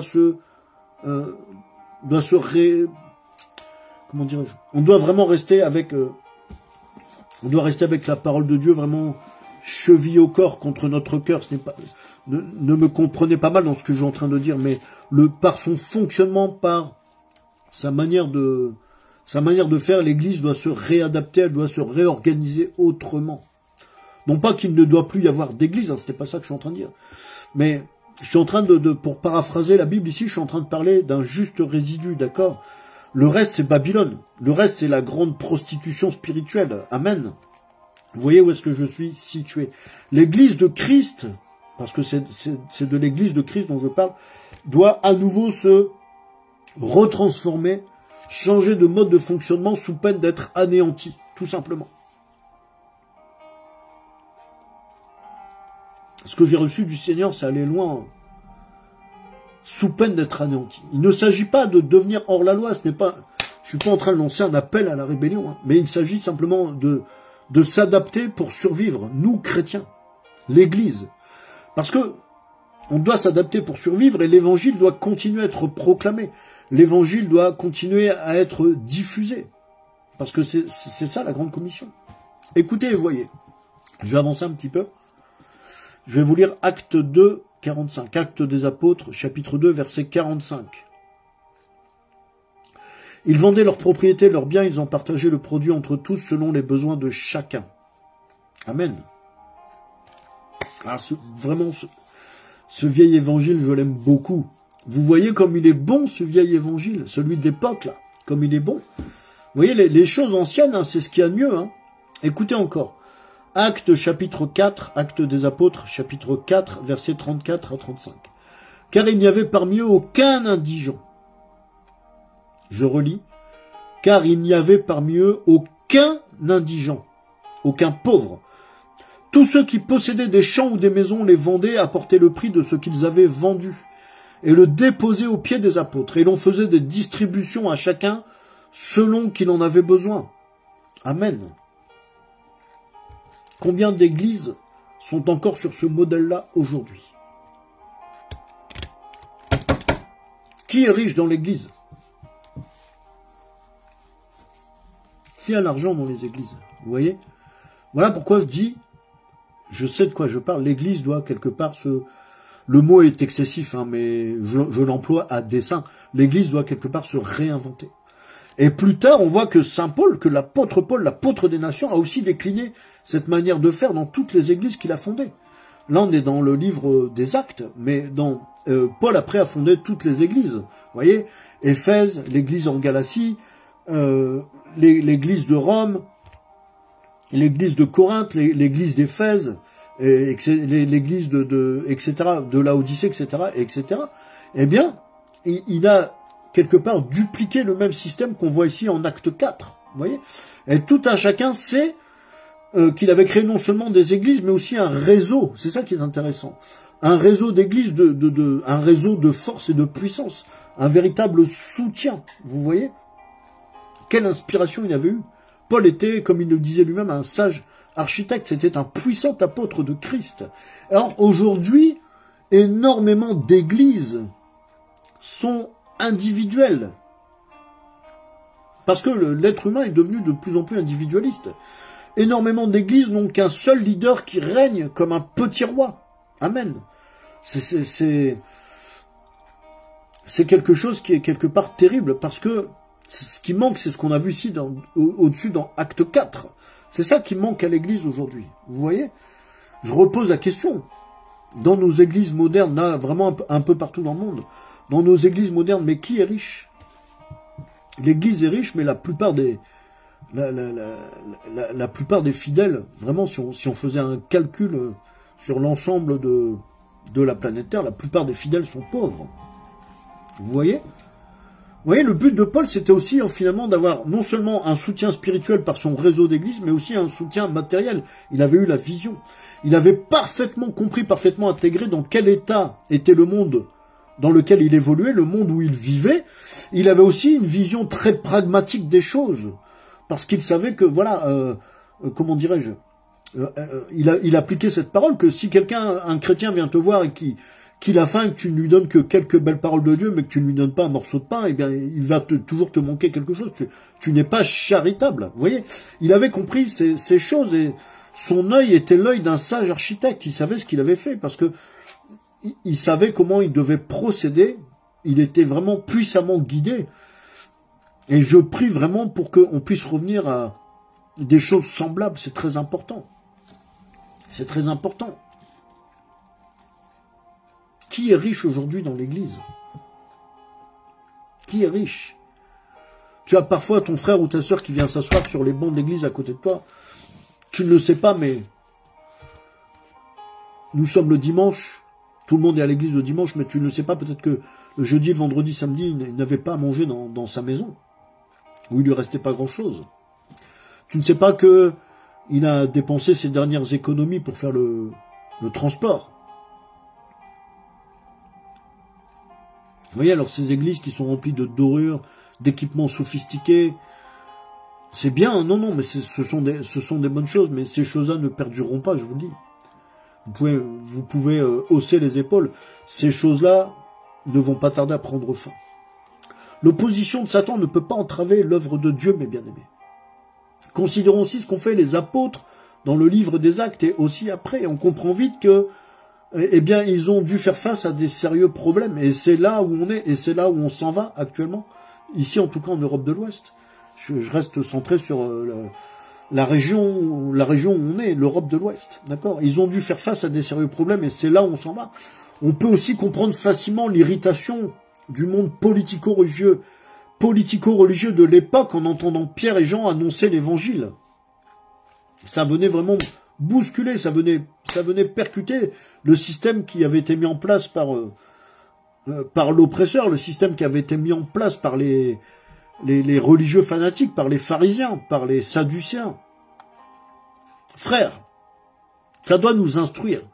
Quand l'homme a peur de quelque chose, ou le diable, quand le diable utilise l'homme, mais en tout cas quand l'homme a peur de quelque chose, il va tout d'abord chercher à le nier, à le rendre sans crédit, à le discréditer. Si ça ne marche pas, il va tenter après de le ridiculiser. La Bible nous enseigne ces choses. Sinon, si ça marche pas, il va trouver encore d'autres moyens. Et finalement, si ça marche pas, qu'est-ce qui se passe? Eh bien, tout simplement, il va s'en prendre d'abord au symbole, et ensuite, il va s'en prendre directement aux personnes concernées, physiquement parlant. Et c'est là où on est. Il va commencer par les calomnier, par les fustiger, pour finalement les attaquer physiquement, pour finalement les emprisonner. Vous voyez? Les maltraiter, c'est ce que Paul a subi, c'est ce que les apôtres ont subi, et c'est ce que bientôt on va commencer à subir ici. Voilà pourquoi on doit trouver les îles. Voilà pourquoi on doit rechercher les Priscilles et les Aquilas, parce que j'ai encore vu ça l'autre jour, il y avait j'ai vu ça, un prédicateur de rue qui se faisait littéralement agresser physiquement, vous voyez. C'était quelque chose de tout à fait impensable il y a encore 20 ans ou 30 ans en arrière, mais on en est là aujourd'hui. Donc nous, chrétiens, nous, disciples de Christ, on doit commencer à repenser l'organisation. Peut-être pas la structure de l'église doit rester la même, mais en tout cas la manière dont ça fonctionne. On doit s'inspirer de ce que faisaient les 12 apôtres, de ce que faisait Saint Paul, etc. Mais pas seulement. Comment dire? Si ce que je dis ne te parle pas, tu dois voir que depuis pas mal de temps, les persécutions contre les chrétiens ne font que grandir, ne font que croître. Et pas seulement en Europe de l'Ouest. Et ici, j'avais partagé cette vision l'autre jour qui a été reçue de différentes manières, mais peu importe.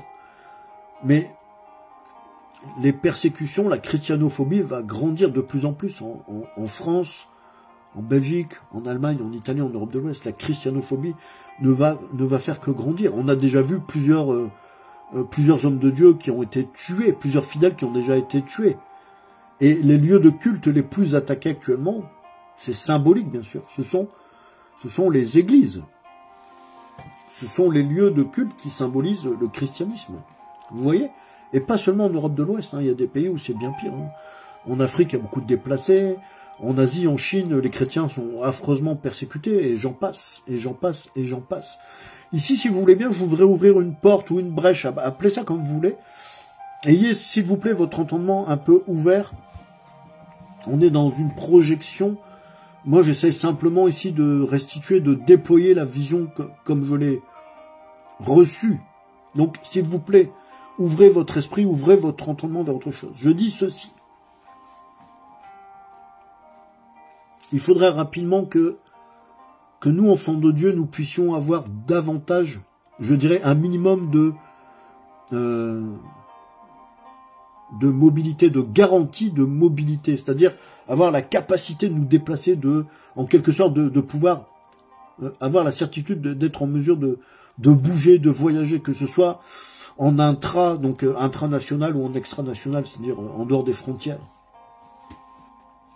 Je dis bien que j'ouvre une brèche. Hein. Ayez l'esprit ouvert à ce que je suis en train de dire. Ne commencez pas à dire il divague. Vous voyez, on va devoir se garantir, s'assurer d'avoir un minimum de mobilité. Et pas que les chrétiens d'ailleurs. Hein. Je le souhaite pour l'ensemble de la population, tout comme je souhaite que l'ensemble des populations puissent bien manger, bien vivre, etc. Mais évidemment, ce que je suis en train cette prédication s'adresse évidemment, bien évidemment, à des chrétiens. Parce que je vous le dis, mes bien-aimés, j'en ai la certitude absolue, parce que ça ne vient pas de moi, j'en ai la certitude absolue, nous allons redevenir semblables à des nomades, comme des nomades, semblables à des nomades. Et si on n'est pas en capacité de le faire, nous ne ferons que subir, supporter, souffrir.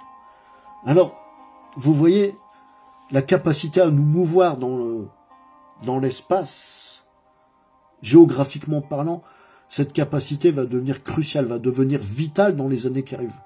Moi, je ne verrai peut-être pas ces choses parce que je suis déjà arrivé à un âge certain, mais nos enfants, ou toi qui m'écoutes, qui est peut-être jeune, ta capacité à la mobilité conditionnera ta survie. Et à combien plus forte raison pour les chrétiens qui seront de plus en plus persécutés. Ce que je dis n'est pas à prendre à la légère. Ce que je vous dis ne doit pas prêter à rire. S'il vous plaît, ne riez pas. Ne riez pas. Si on ne le fait pas, on subira de plus en plus. Alors par exemple, tu peux déjà, par exemple, vous voyez, je vais extrapoler. Tu peux déjà, par exemple, commencer à envoyer tes enfants étudier ailleurs. Nous devons ouvrir des portes. Demandez à Dieu, demandez au Seigneur Jésus-Christ qu'il ouvre des portes. Tu dois chercher déjà des opportunités ailleurs. Tu dois développer tes capacités à pouvoir voyager. Et pour cela, il faut avoir une certaine indépendance aussi. Une certaine forme d'indépendance que beaucoup n'ont pas. Nous devons chercher à devenir de plus en plus indépendants. On est dans ce monde, mais pas de ce monde. Tu dois développer tes capacités à bouger, à pouvoir, avec certitude, savoir que tu vas pouvoir voyager. Je dis cela parce que demain, ça sera pour nous chrétiens, et pour la plupart des gens, ce sera un enjeu. La mobilité sera un enjeu majeur. On s'en va vers une forme de nomadisme. Ah oui, c'est ce que je vous disais tout à l'heure. Ces déplacements de population qu'on voit, il y a des flux migratoires, etc., etc. Je vous le dis, mes bien-aimés, dans pas longtemps, ça sera les Européens, les gens qui habitent en Europe occidentale, je ne parle pas de l'Europe de l'Est, les gens qui habitent en Europe occidentale vont eux aussi devoir commencer à se déplacer, à bouger, à migrer, appelle ça comme tu veux. Les termes ne sont pas... c'est pas fondamentalement important. Mais demain, ça va être un enjeu majeur. Ça l'est déjà. Parce que bientôt, ce que le système est en train de faire, ce que l'Esprit me montre à voir, ce que la Bible confirme ce que l'Esprit me montre, eh bien, le système va essayer de plus en plus de nous parquer comme des bestiaux, comme des bovins, vous voyez, comme du bétail. Et de ce fait, notre liberté de mouvement, la capacité à bouger, elle va être de plus en plus affectée, elle va être de plus en plus restreinte. Ne dites pas que je suis fou. Ne dites pas que je suis fou, s'il vous plaît. Noé aussi, hein, Noé aussi était traité de fou à l'époque. On a traité Noé de fou pendant des années. Mais bientôt, ça sera va au champ ou va à l'usine. Rentre dans l'enclos maintenant le soir, ça va être ça. Allez, tu vas au boulot, tu rentres chez toi, tu bouges plus. Vous voyez, on va être dans un système qui va devenir de plus en plus oppressif, de plus en plus carcéral. Non, je ne divague pas. Si vous faites attention, si vous êtes très attentif, vous verrez qu'on peut commencer à voir ce genre de choses par endroits. Ça commence à se répandre. Parce que pourquoi? Les puissants qui nous gouvernent, les riches, les ultra riches, eh bien, tout simplement, ils veulent... Vraiment, c'est ce que la Bible nous démontre. Hein. On voit vraiment beaucoup ça dans l'Apocalypse. Je suis pas un spécialiste, hein, vraiment. Je suis très très loin d'être un spécialiste de l'Apocalypse, mais il y a lire et lire, il y a voir et voir, il y a entendre et entendre. J'espère que je parle à quelqu'un ici. Les ultra-riches veulent faire de nous leur propriété comme du bétail. Vous voyez, ils sont en train de se projeter, le système, c'est le diable qui est aux commandes. Le système est en train de se projeter de telle manière que nous, ceux qui ne faisons pas partie des ultra-nantis, des ultra-riches, nous allons devenir comme leur propriété. D'ailleurs, ils nous considèrent déjà comme ça. Et il faut que nous soyons tout à fait... Pour cela, vous voyez, il y a encore des mouvements de foule, il y a encore des gilets jaunes, il y a encore des... Il y a encore de ci, de là, des espèces... Des gens se rebellent en quelque sorte. Mais il faut que nous devenions de... Et c'est ce qu'ils sont en train de faire. Regarde bien autour de toi. Ils sont en train de faire en sorte que nous soyons tout à fait contrôlables. Ils sont en train de nous enfermer, nous emprisonner de plus en plus. Par des lois iniques, par des systèmes, par des dispositifs, par la peur. Ça fait partie de leur projet, tout simplement. Tu veux voyager, mais est-ce que tu as ton pass sanitaire? Si tu n'as pas de pass sanitaire, tu ne bouges pas. Vous voyez? Et ça, c'est que le début, c'était... Bon, on ne va pas parler de ces choses. Mais ce n'était que le début, en fin de compte. La Bible te dit ceci, bien aimé. Tu as été racheté à grand prix, ne deviens pas esclave des hommes. C'est dans 1 Corinthiens, chapitre 7. Tu as été racheté à grand prix, ne deviens pas esclave des hommes. Ici, Dieu nous donne clairement une consigne, il nous donne clairement un ordre. Moi qui te parle, je n'ai pas été racheté à grand prix pour retourner en Égypte. Vous voyez? Je n'ai pas été racheté à grand prix pour être... contre ma volonté, déporté comme les Juifs avaient été déportés à Babylone. Et toi, que dis-tu de toi-même? Et toi, mon frère, ma sœur, est-ce que tu as été racheté à grand prix pour être placé de nouveau en esclavage? Sortez du système. Sortez du système. Comprenez bien de quoi je suis en train de parler. Je suis pas en train d'inciter à une rébellion. Je suis pas en train de faire un complotisme. Je suis simplement en train de vous parler de préservation. Je suis simplement en train de vous parler de préservation et d'anticipation. Vous savez, je vais peut-être, hein, j'en sais rien, beaucoup de gens savent ça, mais peut-être je vais vous apprendre une chose. Les plus grands docteurs de la loi, à l'époque, c'était les rabbins juifs, évidemment. Ces fameux pharisiens ou sadducéens, dont, par exemple, Nicodème était parmi eux. Eh bien, ces plus grands rabbins nous expliquaient une chose concernant les Écritures, et ça s'applique évidemment à l'ensemble des Écritures. Un seul verset biblique peut être interprété selon les rabbins, les plus grands rabbins. Un seul verset de la Bible peut être interprété de 99 manières différentes. C'est comme un millefeuille, vous voyez, comme un empilement. Plus simplement, je dirais ceci. On peut recevoir, un chrétien peut recevoir une révélation ou une interprétation, appelle ça comme tu veux, suivant le type d'onction que Dieu a placé en lui, que Dieu a déversé en lui. Vous vous souvenez de Joël 2,28 ? Je répandrai de mon esprit sur toute chair. Mais tout le monde ne reçoit pas la même qualité d'onction, la même quantité d'onction, la même, comment on peut dire, la même qualité d'esprit de Dieu. D'accord ? Tout dépend de ce que Dieu a déversé en toi, mon frère. Je vais avancer un peu, je vais essayer vous voyez, je mets les choses un peu dans l'entonnoir. Je vais essayer d'expliquer un petit peu plus ce que je suis en train de dire là, avec des exemples clairs, et voilà, qui vont parler à tout le monde. Vous voyez ? Je prends l'exemple, par exemple, d'un pasteur, d'un prêtre, vous voyez, d'un sacrificateur. Un pasteur va comprendre un verset d'une certaine manière, avec l'onction pastorale. Mais, par contre, un prophète, lui, il va comprendre le même verset le même verset va le voir, lui, différemment. Il va le voir par rapport à son onction, par rapport à son œil prophétique. Vous voyez? Et un docteur de la loi, lui, verra encore le verset autrement. Ou un évangéliste verra un verset autrement. Il y verra, comment je peux dire? Il y verra encore d'autres applications possibles, des applications auxquelles le prophète ne pensera pas ou le pasteur ne pensera pas. Vous voyez? Et tous pourraient avoir raison. Et aucun d'eux n'aurait tort.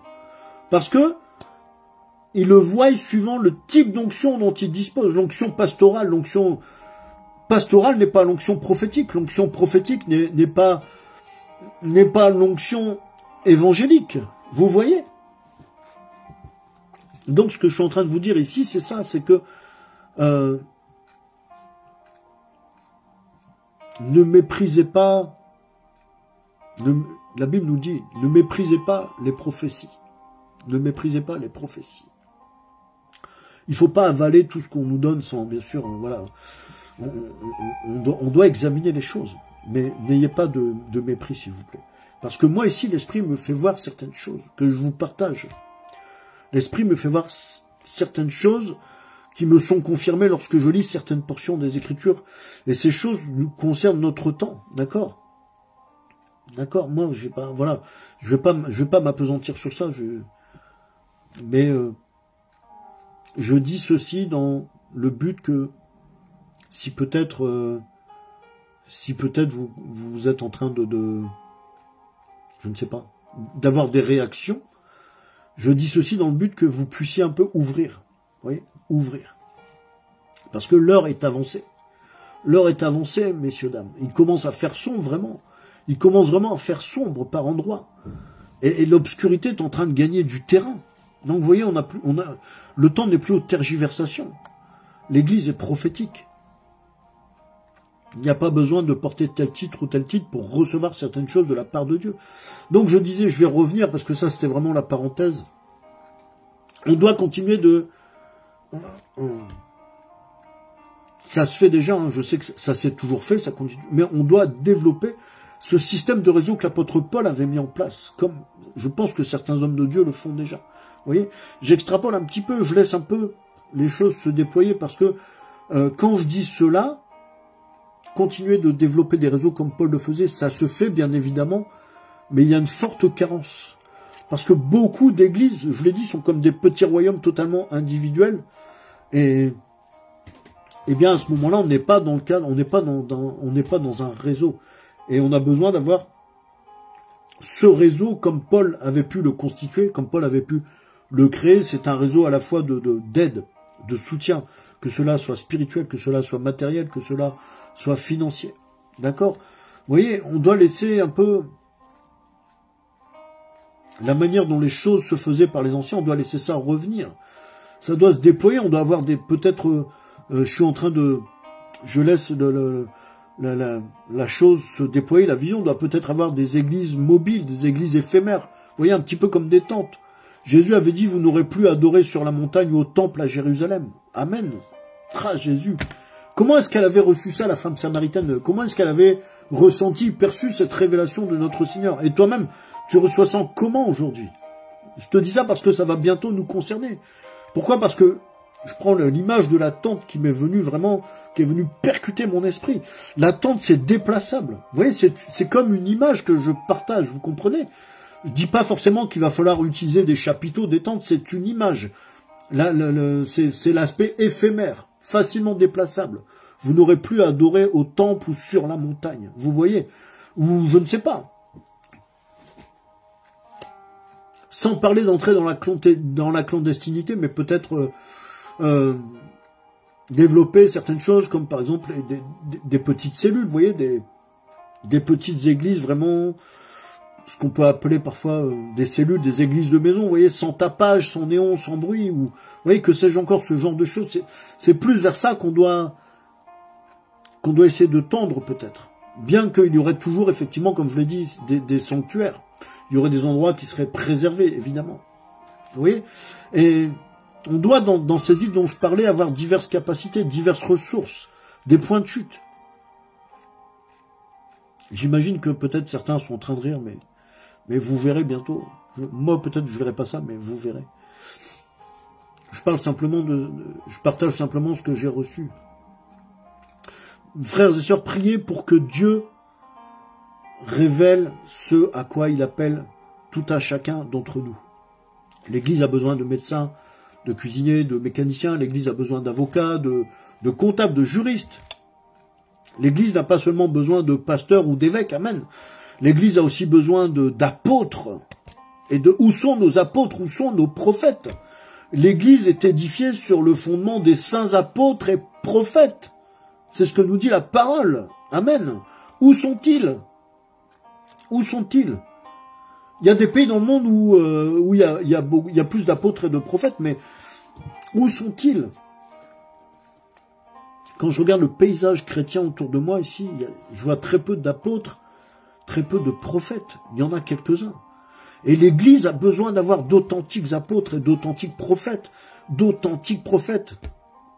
Priez Dieu Tout-Puissant pour qu'il y ait des prophètes qui se lèvent, pour qu'il y ait des ministères prophétiques qui puissent se lever, pour que dans certaines églises, priez pour que dans certaines églises, ceux qui sont appelés au ministère prophétique ne soient pas découragés, pour que ceux qui sont appelés au ministère prophétique ne soient pas étouffés. Priez pour que certains enjeux qui peuvent parfois gangréner de ci, de là, soient expulsés en dehors de l'Église. Il faut placer l'adversaire hors du camp. Amen. Vous voyez, l'Église a besoin vraiment de prophètes, parce que dans les années qui vont venir, il faudra vraiment avoir cette capacité à la mobilité, mais il faudra avoir la bonne boussole pour bien s'orienter. Est-ce que je parle à quelqu'un? Et qui mieux que le prophète peut donner la bonne orientation? Qui mieux que le prophète peut donner la bonne direction en termes de mobilité? Vous voyez comme Moïse a conduit Israël dans le désert. Soyons conduits par la nuée, par la colonne de feu. Amen. L'Église a besoin, c'est très important. Il faut que nous ayons plus de prophètes ici en Europe de l'Ouest. Ça manque. C'est très important. Je ne parle pas de ceux qui vont te donner ton téléphone ou qui vont te dire « Ah, mais je vois que tu habites dans telle ville. » Tout ça, ça fait partie des choses du discernement, de la parole de connaissance. Mais c'est merveilleux, hein. Ce sont des choses merveilleuses et c'est très utile aussi parce que ce sont des signes qui viennent convaincre. On a besoin de ces choses-là, mais là, c'est pas de ça dont je suis en train de parler. Tout ça, c'est bien. Quand le prophète est capable de dire ton téléphone c'est 06, blablabla, blablabla, c'est merveilleux.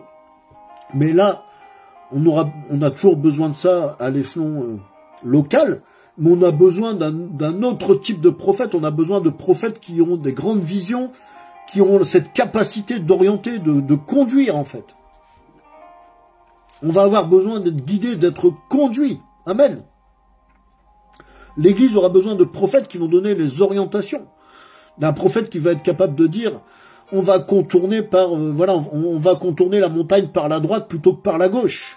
Parce que si on la contourne par la gauche, l'ennemi va nous tomber dessus. Est-ce que quelqu'un me comprend? Est-ce que quelqu'un voit de quoi je parle? Oui, il est écrit dans Colossiens 2,6. Ainsi, puisque vous avez accepté Jésus-Christ comme Seigneur, vivez dans l'union avec lui, soyez enracinés en lui et construisez toute votre vie sur lui. Combien ce verset me parle aujourd'hui. Les chrétiens, les disciples de Christ dans les années à venir doivent construire, toute leur vie sur Christ. Et ça passe par ces choses que j'évoque avec vous depuis tout à l'heure, ces choses que je partage avec vous depuis tout à l'heure. Amen. Que le Seigneur vous bénisse. Je vais terminer ici. Je dirais ceci pour terminer. Bien-aimé, à toi de capter, à toi de comprendre, à toi d'attraper cette vision. Attrape cette vision au nom de Jésus-Christ. La vie, elle est dure comme un caillou et ça va s'aggraver, ça va s'amplifier. Ne vous y trompez pas. Je ne vois pas de retour en arrière possible, ne vous y trompez pas. La Bible nous le dit et moi je crois à la Bible. Donc je n'ai pas de doute sur ce que je partage. Je n'ai pas de doute sur ce que je partage. Tout ce que je sais, c'est que c'est Dieu qui nous enrichit réellement. C'est Dieu réellement qui peut te combler de bénédictions, mon frère et ma sœur. Et quand Dieu te comble de bénédictions, ta joie est parfaite. Les bénédictions que Dieu nous donne, en aucun cas ne peuvent être suivies de chagrin. que ta joie soit parfaite en Christ, que tu sois pleinement et richement béni en Christ. C'est ce que je te souhaite. Ma prière d'aujourd'hui pour tous les chrétiens, c'est ça. C'est ça. Père Céleste, aide mes frères et mes sœurs à trouver les îles. Aide-les à rencontrer, Père éternel, d'authentiques chrétiens, tout comme Paul avait pu croiser le chemin de Priscille et Aquilas, et aide-les, Seigneur mon Dieu, mon roi, à bâtir, à faire des tentes ensemble. Donne-leur cette révélation, Seigneur. Au nom de Jésus, j'ai prié. Amen. Bien, j'en ai terminé pour aujourd'hui. J'espère que ce message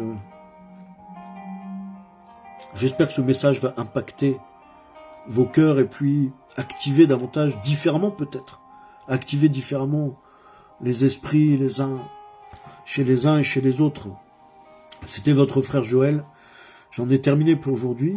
Je vous dis donc à très bientôt. Que le Seigneur vous bénisse abondamment, que le Seigneur vous bénisse richement. Shalom, shalom.